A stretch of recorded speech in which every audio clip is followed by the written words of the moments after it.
Hey, welcome back to another episode of the Photographer Mindset Podcast. I'm your co-host, Seth Macy. I'm your co-host, Aaron Manis. Good. Wow. We got a full house here today, don't we, Aaron? Yeah, five. I don't know if we've ever had 5 guests. I'm looking forward to this all day. We got Zach Hodges from VSCO, Neil Dankoff, we know you well. We got Ori Guten from VIEWBUG. We're going to talk about a lot of stuff today. Neil, you got another competition that you actually informed me it's not really your competition this year. I think Aaron and I have judged it when it was the Neil Dankoff photography competition 2-3 years in a row. And now you're doing something different this year. We're going to talk a lot about that competition so people know how to submit to it. I think we're going to get into how people can almost become professionals at submitting to photography competitions. Some of the nuance of how they can optimize that, because as you explained to me, it can be very lucrative. And of course, we're going to get to hear from Zach from VSCO and Ori from VIEWBUG about their involvement in this, and then also about how some of you listeners can start thinking maybe more outside the box of just Instagram, of how you can use some of these other platforms to advance your career or your passion, whatever it may be. So welcome, everybody. Thank you for your time today. Tell us about this competition, Neil. How did this come to be? Okay, so a lot of your listeners know that I started my own photography competition back when COVID was happening, and we were all kind of looking for something new to do. Uh-huh. I was thinking, how can I maybe benefit the photography community? I had these great contacts with a lot of these resorts, and I had a gallery. And I know myself, moving up in the world, I was trying to look for any type of exposure possible. So originally the idea was do a competition, and the winner or winners will have their photographs displayed in my gallery for a month, give them great exposure, any sales go directly to them. So that's how it all started. And then I was able to also get a grand prize trip where I would go on the trip as well. So win-win for everyone. I did this for a while, and then I realized I needed kind of a partner to get the message out there a little better. I contacted Ori. He was totally into it. We did quite a few competitions together, all quite successful, all great trips, and me going on the trips with the winners. And it's just been an amazing experience. And now Ori, behind the scenes, got in contact with VSCO to get even more exposure and have this great collaboration. And I guess the idea behind all these is, like I said, just kind of win-win for everyone. And that's how this one got launched. We have a great trip with our partners, Elwana. So pretty exciting. Yeah. What's the grand prize? Obviously, the link to this competition is in the episode description of this. And of course, we invite people to check that out. Yeah. So the grand prize is a Serengeti Explorer Elwana, their new lodge in Tanzania. So it's a 6-night stay, 7 full days doing a safari. You're doing basically 2 safari drives every single day. They also have a hide, which I've never done, which is kind of interesting, where they're building this camouflage hide. You go inside of it, you get the animals without them knowing you're there, so you can get a lot closer. It's safer, and it's their brand new lodge. So they really are hoping that they can get couple of great photographers, one great photographer to come down. It's actually a trip for 2, so the winner can get their spouse to come. Can Aaron win? That's right. I was going to say, Neil, I've asked this every year. Can judges submit this year? Yeah, you've never been subtle. Judges cannot submit. Okay. It's too easy to say, I win. Yeah, you've not taken my notes, I guess, but I guess that's fine. That's piece of information. Aaron and yours truly will be part of the judging committee, so that's exciting. That's really exciting. When is the contest open from? Let's get some more details so people can know what this is all about and how they can best submit, and then we can continue to reference the contest, but talk about some other things as well. Who's best to answer that? Yeah, I can jump in. Ori jumps in. There we go. I'll jump in. The contest is already open for submission, so there's 2 ways of participating. They can head over to VIEWBUG and search for the contest on the main contest hub. Simply submit their photo, or head over to VSCO and hashtag their favorite photos with hashtag #MyBestFrame. Mm-hmm. And those are the 2 ways to participate. And the submissions are going to be open till the 30th of March. Okay. So still a few weeks left, and plenty of time to dig into your hard drives, look for the photos that make you the proudest, and submit them to both communities. As many as you want, correct? As many as you want, correct. Any genre. It's open to any genre. So if you're a portrait lover or a wildlife photographer, it doesn't matter. We're just looking for your best photo. Oh, man, it's going to be hard to judge. It's going to be so much good stuff. It's going to be exciting to see how you, Aaron, and Neil break it through and select the favorite image. Yeah, no kidding. No kidding. Ori, for ViewBug, like, do people need to have a profile or do they need to sign up for anything? I know on the VSCO side, you just need to have an account. It could be a free account to be able to submit. Is there anything like that for you? Yeah, for ViewBug, it's the same. You need to have a free account on ViewBug and simply upload the photo to the community and then pretty much drag it into the contest. Pretty simple. Nice. Wow. And if you win, you get to go to Africa. But judges can't. I didn't want to go anyways. Whatever, guys. Sounds lame. It's one of the curses of like being behind the scenes of this kind of stuff. Is like half the time I'm like, I want to be doing that. Like, why am I on this side? Yeah, I don't know if you can submit a photo sack. I know I cannot, but unfortunately, we cannot participate this time. That's okay. I'll wear one of those glasses and mustaches when I claim my prize. There you go. That's great. And so it's entirely free. As many as you, is it free? Yes. We said that. As many as you want, any genre. Very, very cool. Are there any other prizes other than the Elawana, or is that the big ticket item solely?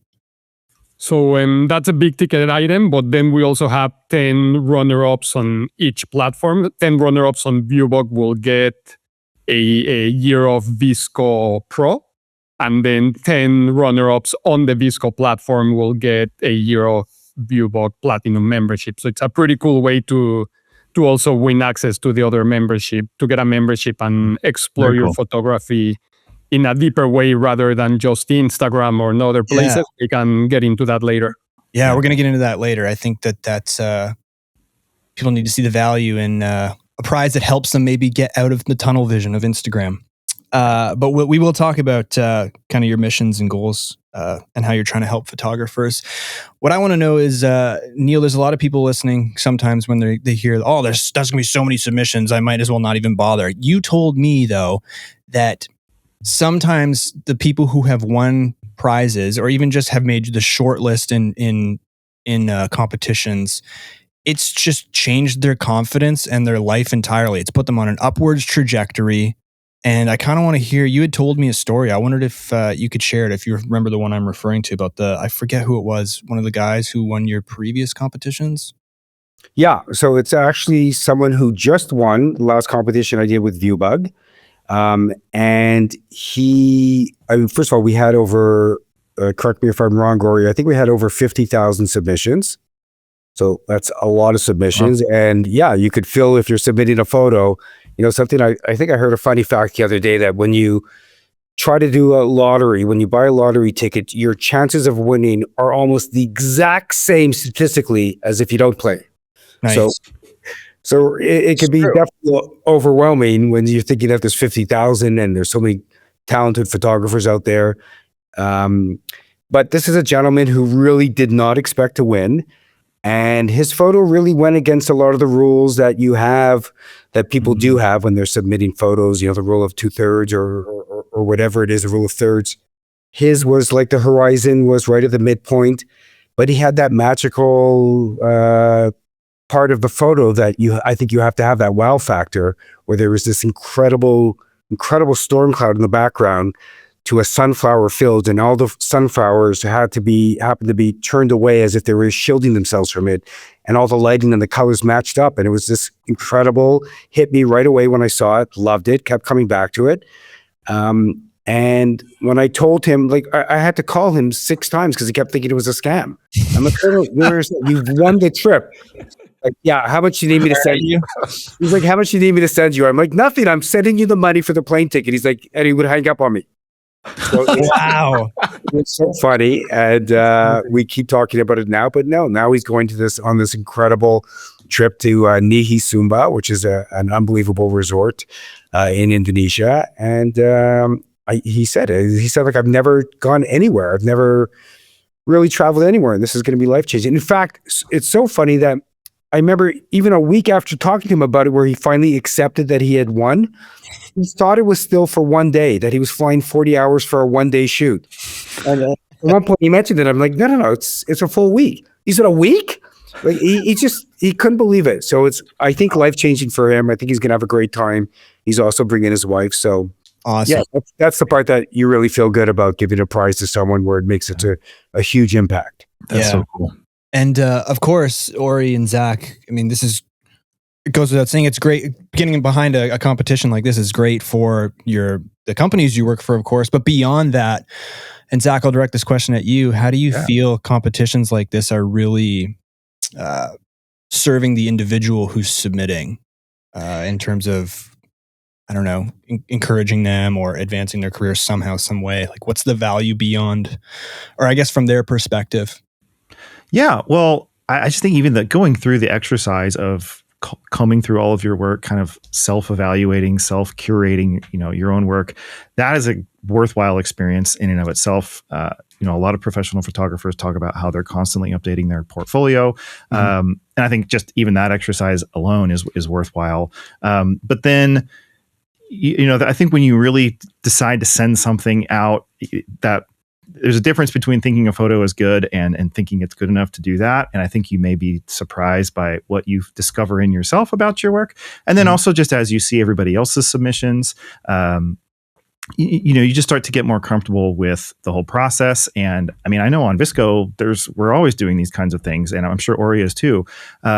There's ways that you can be licensed. You can have your work used by brands or used by VSCO. There's all kinds of opportunities that, it's just it's almost like a practice that you can kind of get into to just keep up on these things. And, maybe you don't win this one, but maybe you get another one. And they're great exposure opportunities that really don't cost you anything but some time. And it's time well spent anyways, because you need to kind of have your work organized for yourself and, have things in a presentable state. So right. I think it's really useful. Yeah, I like the idea of a portfolio review. I mean, I go through my Lightroom catalog. I'll jump back 4 years and I go, oh, I took this? I can't believe that. Like, I thought this was junk at the time, but this is actually great. And I have a new editing style and I'm excited to get into this. Ori, what do you think? Yeah, and Zach, exactly following up on what you said, we're on the same page. And something that we've seen a lot and gotten a lot of feedback is joining a contest helps you with overcoming self-doubt, and it builds a lot of confidence. And in the art industry, in the photography industry, we see that a lot.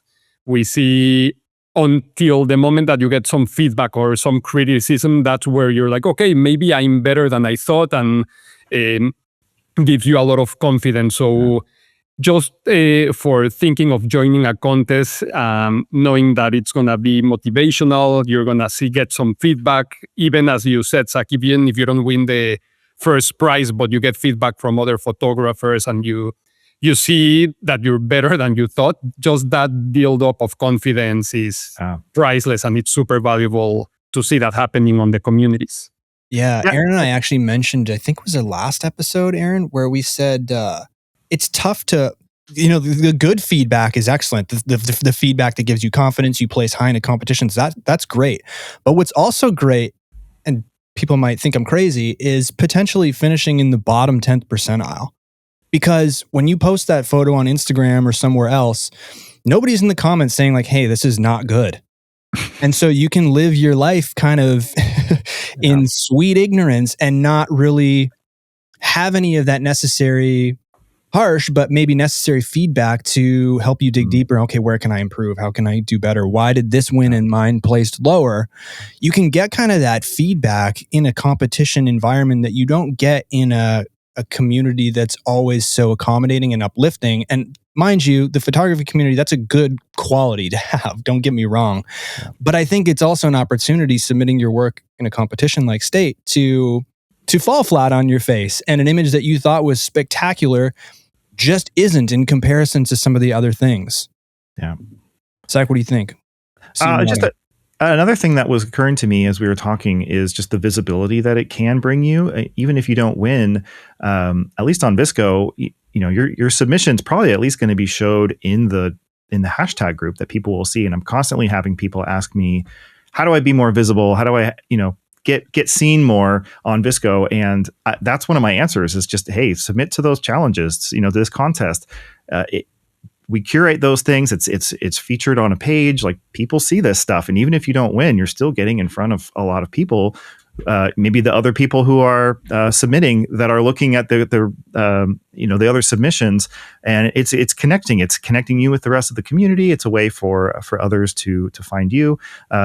So yeah, I think there's a lot of benefit. And like you said, maybe you'll realize, oh wow, these other submissions are so much better in these other ways. Here's some things I can work on. It's great. That's happened to me firsthand, where I'm like, this is amazing, and then it's just objectively, or I guess subjectively, it's all art. It just ends up not being great. And I say, that's weird. Why? And then you can kind of comb through some of the submissions that placed higher, and you're like, oh, okay, I see that there is more to this photo than there is to mine. There's a story. There's a unique element. Yeah. And Neil, question for you. When you've been judging competitions, what are some of the nuanced factors of photos that make them really stand out? I mean, I can go outside and spend time in the bush and take a great head-on portrait of a fox, but that might not win a competition just because there's nothing out of the ordinary, extraordinary about it. What are some of the things you look for?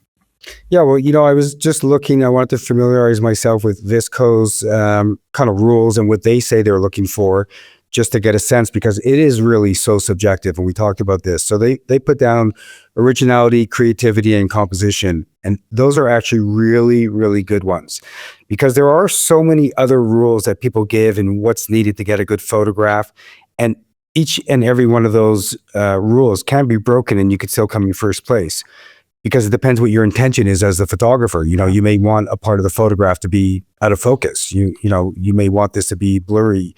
Depends what message or what story you're trying to tell. So it is so. But when you look at those three that they listed, so originality, that's a big one, especially if you're doing landscape photography. A lot of people go to these iconic locations, but you can shoot it in a different way. And that always blows my mind when I see someone who's gone to a location that's been shot by so many professional photographers. And I myself go there, and I would just go there because I had a really high resolution camera. And I would just think, okay, I'm going to take the same shot, but my shot will be able to be enlarged and printed at 10 feet wide. So that'll be the difference. But you got to take it further than that. I mean, you could, of course, get lucky with weather. Lighting is so important with landscape photography. So you can hopefully get an incredible sunrise or an incredible sunset. But then it's also vantage point. You can be creative in where you take that from, even just a little bit different, a little bit off from how everyone else takes it, can have completely different perspective and look to it. Just as a rule myself now, when I go and I do landscape photographs, I'll take the shot that I think this is the winner. I'll do it in horizontal, then I'll do it in vertical, and then I'll literally walk around. And a lot of times I will find a vantage point that offers a really different perspective and an original view of an iconic location. So creativity is really important. Yeah, it's so hard in this day and age to be original. Original ideas are hard to come by. I think that's why when you come upon one, it stands out so much, whether it's being in the right place at the right time or a portrait that you've created in your head. It just hits hard. Zach? Yeah, I just wanted to call attention to a couple things that Neil said, because I asked our curators for kind of similar advice, and it lines up so much. And so I kind of want to underline a few things that were said, or either maybe not said, but kind of implied. And the main one is just that the technically perfect photo is not necessarily the one that's going to win. I mean, even when Neil was talking about the previous photo that won, he was talking about the way it moved him, the way it felt. Even though the horizon was in the middle, he was describing these sort of emotional connections that he had with it. And that's really, I think, what it gets to. And it is subjective, but the perfectly framed, perfectly focused, perfectly edited photo is not necessarily the one that's going to win. It's something that's interesting, that speaks to the heart, that moves a person. And that could be that it's unusual or that there's something a little off about it. But that's what makes it good. And so I kind of want to encourage people to don't just look for the one that you think is technically the most perfectly executed. Really think about what's going to move your viewer, in their cause an emotion to stir them. Because that's, I think, really what this ends up as. Right. Yeah. there's so many submissions and there's so many talented photographers out there that the winning photograph kind of has to have some type of wow factor. Yeah. And even though for this competition, it's all categories, whether it's architecture, wildlife, portrait, landscape, in all those categories, you could get a wow factor. Obviously with wildlife, the animal doing something that's incredible.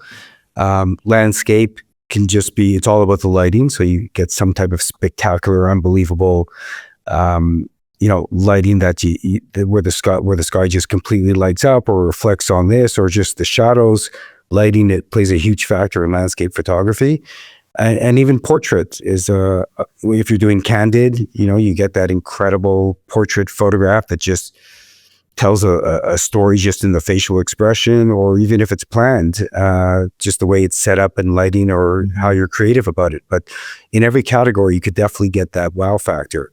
But then people have to also understand that, it is subjective. So we have a few judges, but in a lot of these competitions where I had multiple judges, we often rarely agreed before discussion on which the final winner should be. Now, we almost always agreed on the finalists. So if you're going to pick, let's say, 50 photos out of the 50,000 from the last competition, let's say, just to look at, everybody agrees that those 50 are just incredible winning photographs. But then it becomes, I think, a little bit more subjective as you narrow down which one you think is going to be that finalist. And that's why it's also a good idea to, if you want to get some tips, look at the judges, see what they've judged before, look at their style of photography. Because that's how it all started. When I was picking the winners for my own competitions, I was kind of thinking, well, it has to be in my gallery. Which photograph do I want in my gallery? So it was which one did appeal to me that I really liked. So, Ori, go ahead. Yeah, I have a question for you, Neil. But before that, we've been talking about it's important to have a strong technical excellence, strong composition, attention to detail. But it all comes down to the storytelling. And something very interesting that Neil said. He said he saw like hundreds and hundreds of the submissions, but then that one image right away caught his attention. So a lot of times it's about what message you want to give, where that you're going to steer something with the viewer. And when you're in a competition, the viewer is the judge. So that's an important part. And photography is about capturing a story in a second. So I think it's important to go back to that philosophical aspect of photography of, okay, what's the story I want to showcase in that second that I'm capturing it? But my question for you, Neil, is, you're judging so many competitions. It's incredible.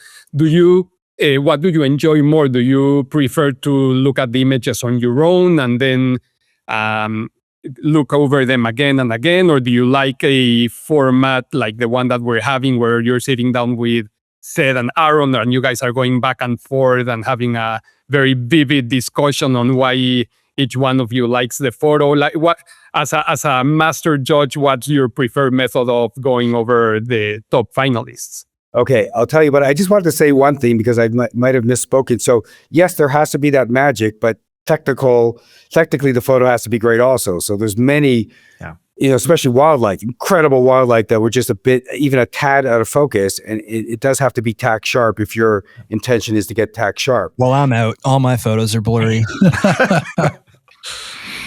Yeah. So, but how I like to do it, when you're looking at so many photos, and you may think this is careless, but it's not. Instantly, just when I look at a photo, I know if it's got a chance, like just instantly. So I'm basically doing marking off the ones that I know have a chance, and that is done really quickly. But then when I have all the ones that go from, then I have from those that I look at, and then I eliminate those, examining those a little bit closer. And then when I get to, let's say, the top 50, then it's not enjoyable at all. It's you kind of want to speak to other people, and because you're so involved in it, and you want to get someone who just sees it quickly and says, what do they like better, and listen to what they say. So I'll speak to some of my photography friends as well to get opinions. But yeah, the last part, because it's subjective, it's excruciating because that it's just an incredible prize. You want to make sure you're giving it to the right person. Yeah, and something that you said, I think, is something that other people can do themselves too. Like you're saying that you're having friends look at it, you're getting outside perspective. It's so hard to get out of your own head sometimes, and just asking your friends and family even, hey, which of these photos do you think is best? Like that can actually really be helpful. Completely. Like even myself personally, when I come back from a photo trip, the first thing I do is when I have all my final photos is even my family, they know my style. They'll come in and they'll all say which ones they love best. What's nice is you can have a recalibration of what you think is great or mediocre or passes the grade. You can submit as many photos as you want. You can, in your mind, just separate them with like, oh, these are my 20 best photos that I've ever produced on any social media app, and these ones are cool. This is the one my mom wanted and printed out for her living room, and then kind of see how they do. And the more contests you do, I think you can recalibrate where you feel like, oh, like this is a photo that speaks to me, but that was the easiest one I took. I think sometimes as photographers, we interpret how much work it took to get a photo, how much luck it took to get a photo, how much effort, how much time, as the photo is good. I know I do as a wildlife photographer. I get very attached to that photo took me all summer to get. Doesn't matter if it's great or not, but to me, there's a lot of emotional connection to it.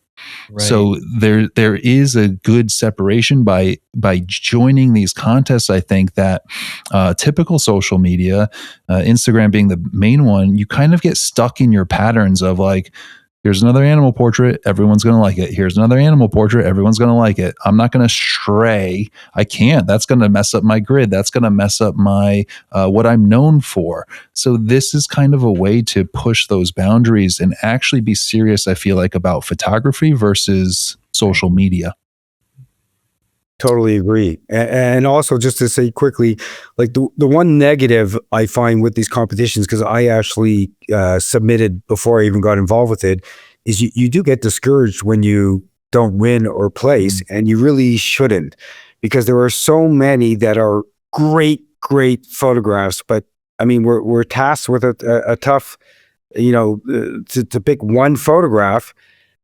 Besides being subjective, like we talked about, it's a difficult thing. We can only choose one grand prize winner, but there's so many that I'm just loving it and enjoying it.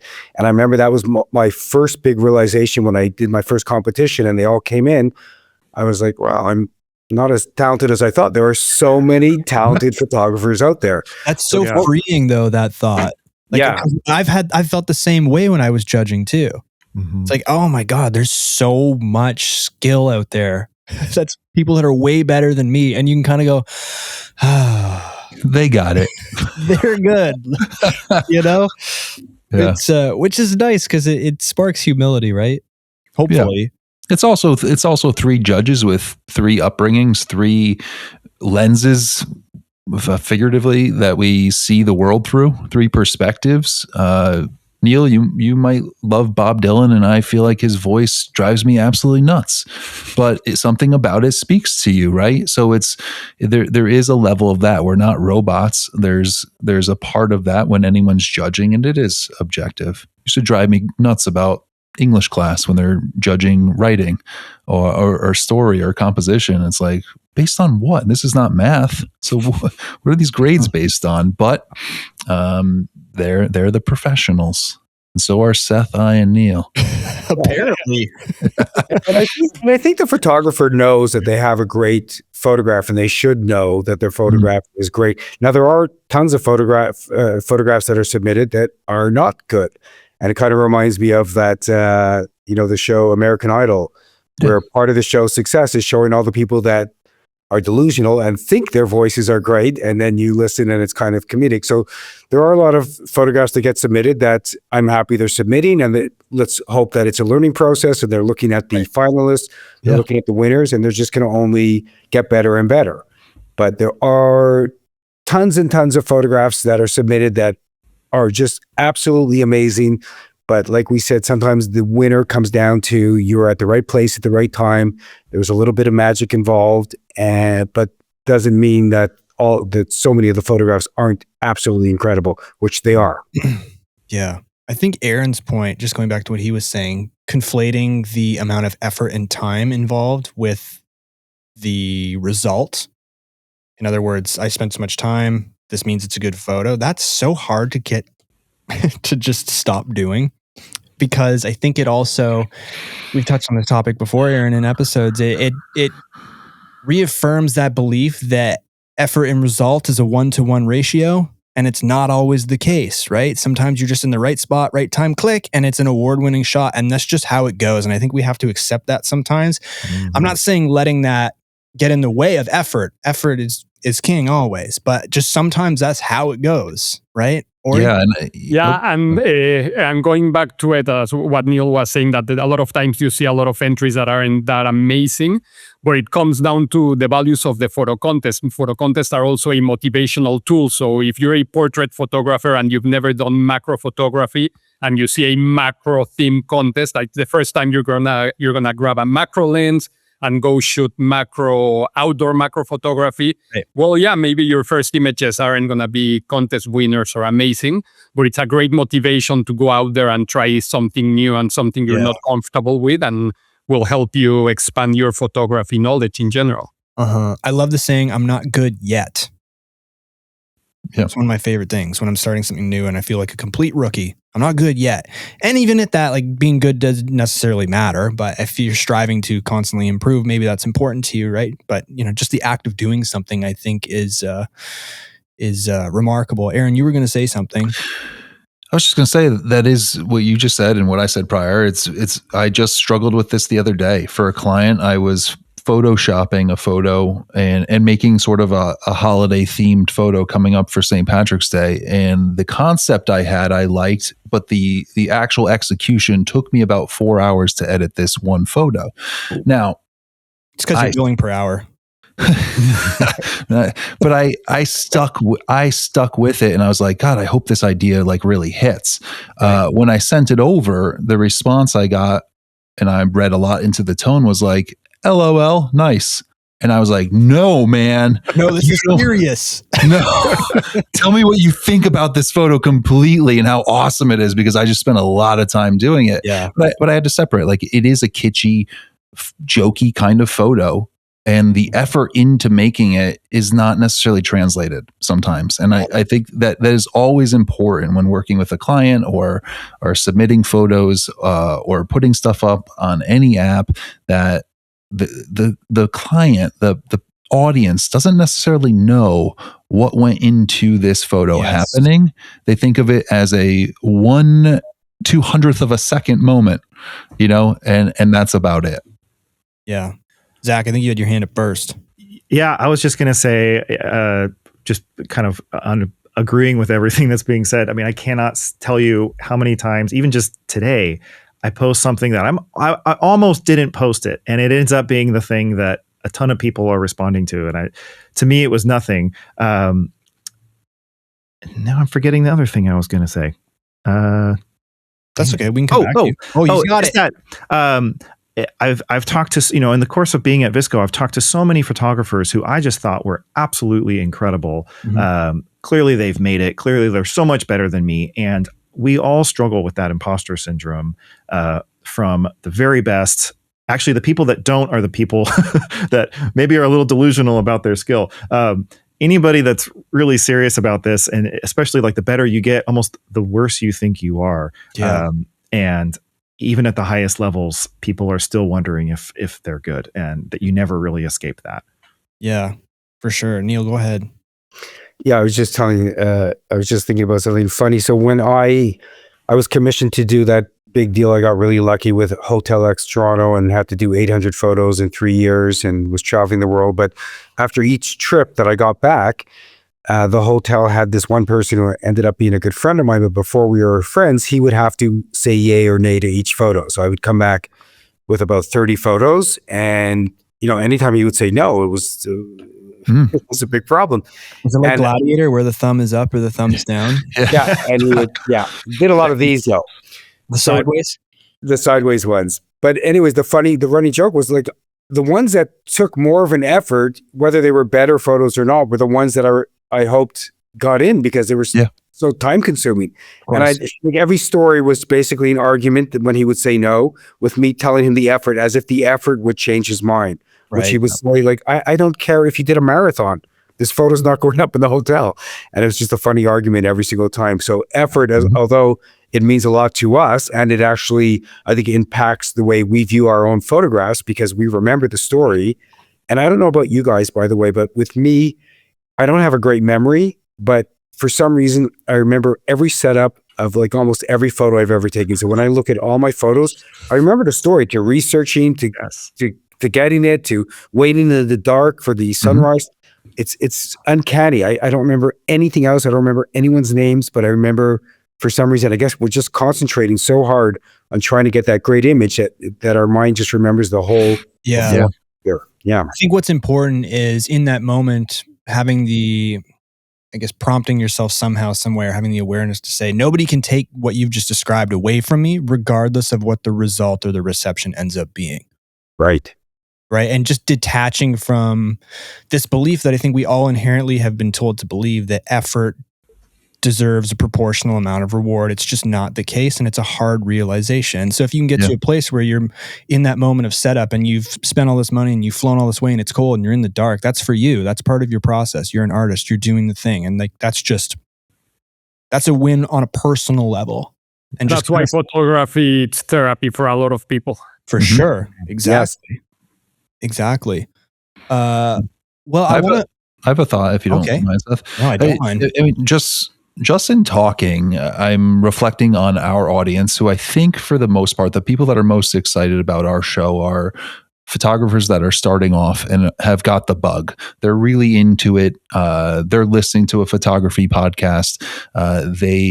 They're trying to make it in some sort of way, whatever that may be. And reflecting on my, I think 6 years, just about 5 years, 6 years with social media and the comfort, you get into a comfortable zone of what, for many of us, Instagram is, where it's, all right, I need to post at a certain time. I need my captions. I need my this. I get my attention. I get my focus. There comes a point where I feel like the urge or the desire to grow in terms of your craft sort of levels out, because you figured out the formula that's going to work for you, and that's that. So your photography doesn't give you, there's no real need to do better. There's no real need to compare yourself to a different set of cohort. There's no real need to open up your stuff to a new audience. It's all right in front of you, and everyone's saying, great photo, nice job, fire emojis, keep it coming, 200 likes, let's have lunch and do it again tomorrow, right? So what I'm hearing here is there's other options for people that are really into photography to leapfrog themselves, leapfrog their yesterday's photographer, get into contests, challenge yourselves, look at other people that are winning actual contests. There's none of that here. It's just compliments and move on. Right. And the next day is gone. It's like a clean slate. So the ability to have these platforms that are really photography based and having actual contests with prizes, and like put yourself out there and join the big leagues in a sense. Like it's a good training ground on Instagram to see what's up. But if you are serious about photography, there are different avenues to try to make it. And I think we have a lot of this illusion on that other app that, like, if I get enough followers, someone's going to finally reach out to me and call me and blah, blah, blah, blah, blah, blah. But I think we all have to be self-made to a certain percent, and make it ourselves. And there's a really good way to push yourselves with some of these different contests and branching out, and not just focusing on one echo chamber of any certain one app. You could say that for anything, I guess, if you're just putting all your eggs in one basket. Yeah. And Aaron, you've beautifully set up the last third of our conversation, which is, you're welcome. Thank you very much. You are a pro at this. Wow. Yeah. Wow. Pat yourself on the back, big guy. This is why we're excited to talk to Ori and Zach here. Zach from VSCO, Ori from VIEWBUG. I mean, how does how do your companies play into what Aaron's just described? Ultimately helping photographers leapfrog themselves, get better at their own pace, and just get out of that Groundhog Day that Aaron described of post 24 hours, check the likes, and actually build their craft. Yeah. Zach, you want to start us off? Yeah, sure. I was going to ask if Ori wanted to go. I think the thing that's hard to remember or hard to realize, Instagram is a very powerful tool, and it started being very photo focused, and I think we still think of it that way, but it's really not that anymore.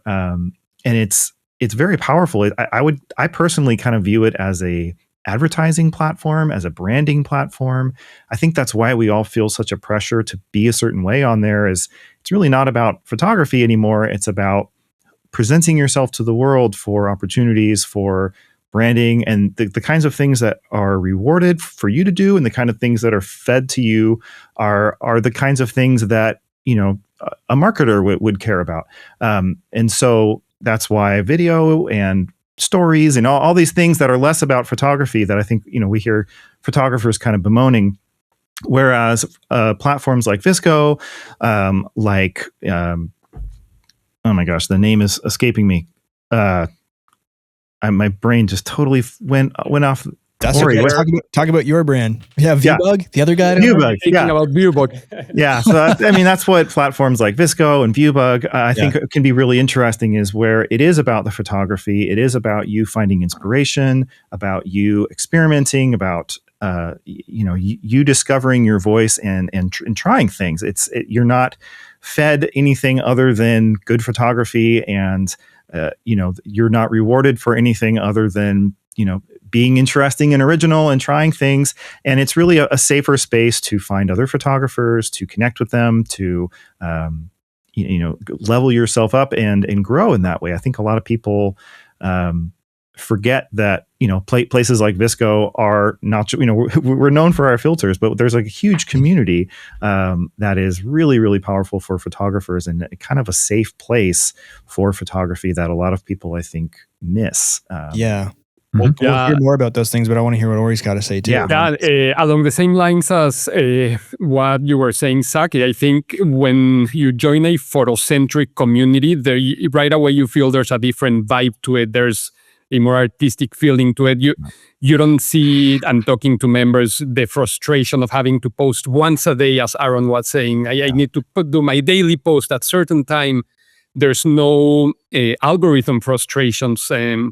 It's very different when you're trying to beat that algorithm to see on Instagram if your image is going to get more likes, versus knowing that you're in a curated community that's photocentric, that's all about the quality of the image. And just knowing that, you'll see right away that when you join these communities, there's a different energy and feeling to it, and camaraderie about the art of photography. So, and as Zach was saying, there's also we both offer more tools to the photographers, like portfolio websites, editing tools, etc., that can help photographers take their craft and their enthusiasm to the next level, pretty much.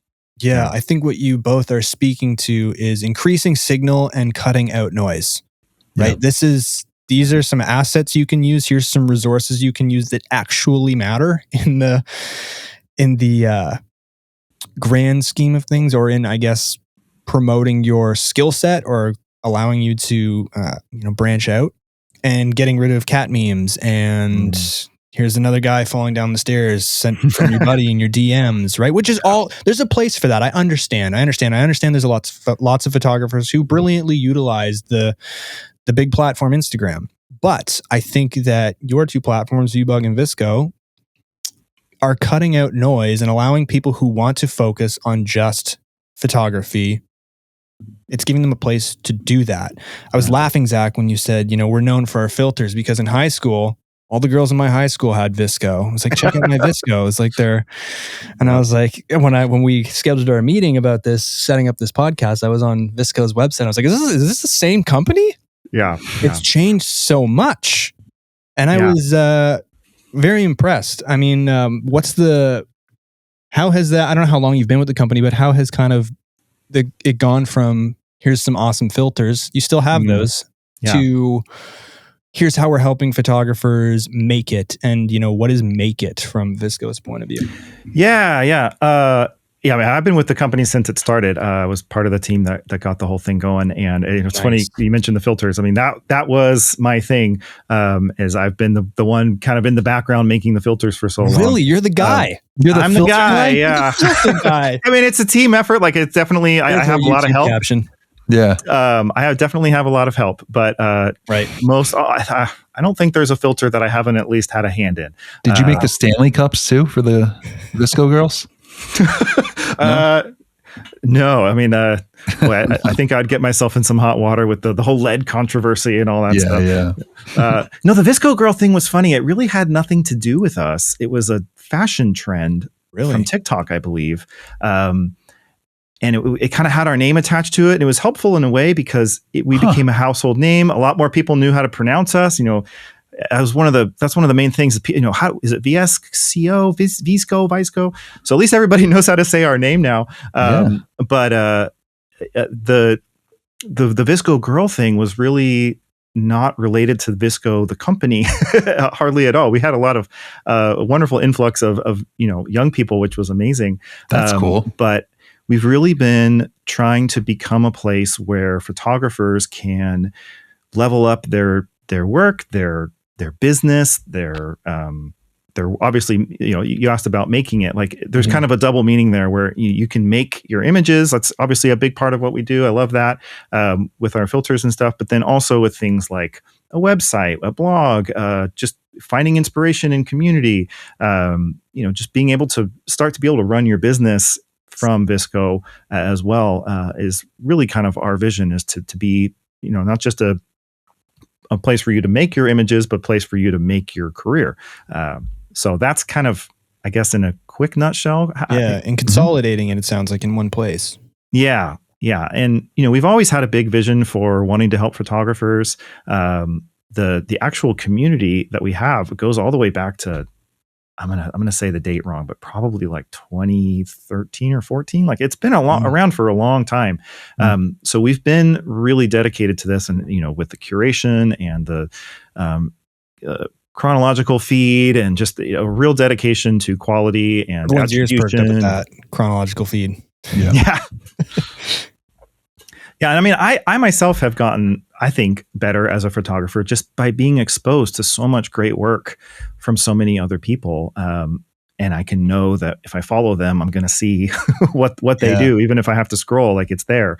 I really appreciate that. Yeah, it's just natural immersion, right? Yeah. Ori, how do you feel about this? How's your platform and all the things it offers? Like, what's the goal? What are you trying to ultimately help people on the platform achieve in a similar sense to? What we're trying to do is pretty much take that step from being on Instagram every day to take it to the next level, to say, okay, I want to graduate to be a more enthusiast photographer, to learn more about my craft, where our mission is pretty much to empower photographers to take it to the next level. If you're thinking about building a portfolio website on selling your images for the first time and putting them out there for display, if you're trying, as Zach was saying, also to edit your images and play with different presets, or just go out and get some money from some gigs that you're starting to shoot, we provide those tools for photographers. So it's all about having a community where you can feel free to share your images, to know that they're safe, where you can join contests and know that there's no issues with copyright and nobody's going to steal your images. Yeah. That was one of the main reasons why we started VIEWBUG, because I was sending photos to contests and they were getting stolen, and the rights of images were getting grabbed. And I said, okay, we need to solve this. Let's build a community that is safe, that is fun, and the contests are the backbone of the community. So knowing that you're in a place where your images are safe and you can participate in all of these different contests, that was one of the main inspirations behind it. Awesome. I'm curious to know, with the people or the photographers you've chosen to partner with on, I don't know, marketing campaigns or just in general, feature their photos or, I don't know, do anything with them collaboratively, what has stood out about them as a creator or on a personal level that's made you want to work with them? Zach, are you able to go first? Are you able to answer this? Let me make sure I'm understanding what you're asking. Well, yeah, I'll do better. I think a lot of people are interested in how they can get involved working with iconic brand names. How can I, work with these companies some way, somehow, just in that vague sense? And I'm curious to know, with some of the photographers that you've partnered with for campaigns or anything of that nature, what has stood out about them as a creator or on a personal level? Yeah. So I've actually talked to several photographers recently, just kind of in an interview format, about this very question. How do you get these jobs? How do you get this exposure? A lot of it comes down to, networking, just business tactics, basically, of like marketing yourself, getting yourself out there. Some will go as far, actually, this is a pretty common thing, to create work specifically to try to attract a specific client. So if somebody's trying, if their dream is to work with J. Crew, they'll look at the kind of work that they're doing and go hire a model and go to a location and make work like that and send it to them and basically say, hey, I would love to work with you. And that actually can work. And then things like these photo contests. Through VSCO, we have brand challenges that are sort of similar, but it's a way for brands to license images that are submitted in the same way through hashtags. That can be a way to get work seen and licensed and kind of actually get some work through that way. But yeah, a lot of it is people that are just hustling. They're working hard, and they're always looking for their next job, connecting with people, just good business tactics, marketing, getting themselves out there, making smart kind of moves. And it's a little bit different story for every one of them, but it's a lot. It's a lot of work. Yeah, absolutely. Ori? Something that I think it's important to say. A lot of people say, I have a great idea. I would love to do this with VIEWBUG, or I would love to organize a trip, or there's so many awesome ideas, but there's always a hesitation of reaching out, or, nobody's going to listen to me. I'm going to send an email and it's going to go to an empty place. I encourage everyone, if you have a cool idea, if you know of an initiative, we just launched a contest where the winners are going to be showcased in a gallery in Verona, in Italy. And the gallery owner emailed to me and he told me, Ori, I've been trying to email you for so many years, but I was hesitant. I wasn't sure you were going to just reply to my email. So I say, if you have something cool, email us. And great ideas go a long way. So a lot of people have a lot of creativity on some initiatives. A lot of initiatives that we've done, their ideas from other photographers. We've done a photography expedition in Iceland, and that wasn't our idea. It was the actual photographers who led the expedition who came up with the idea. So just take the first step, put the word out, email, reach out to people, and you'll be surprised on how taking that first step can go a long way. Right. Neil?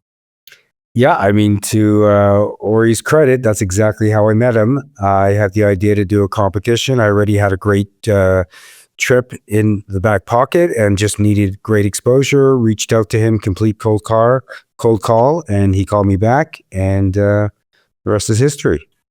Yeah, I think Aaron is a big proponent of this. He says this all the time on our podcast, that if you go to a business or a company or a brand with an excellent idea and you can articulate it well to a point where all they have to do is say yes or no, you've kind of done your job. Ideally, you want them to say yes. You want the idea to be so good. But sometimes it's not the right time. There's no budget. Things happen.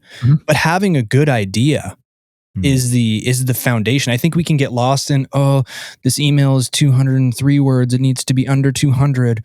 Or I got to email I can't email on the weekend.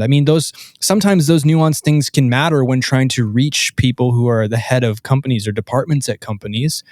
But I think it's an illusion that these individuals, people like yourself, Zach, and Ori, you're not unreachable, right?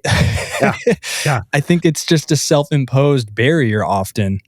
Well, and if I could say, like, I have people messaging me, and when I have talked to these successful photographers, I'm shocked sometimes at the stories that they tell of just the boldness of reaching out to, an art director at a huge company, or walking right up to somebody or whatever. Like, but you got to do that. You got to just put yourself out there. And the worst thing that they can say is no. And sometimes it's like 2 years later, they remember you for something else that they need, or, you never know. And just keep at it. And, like with this contest, like, don't let this be the only contest you submit to. Like, keep going.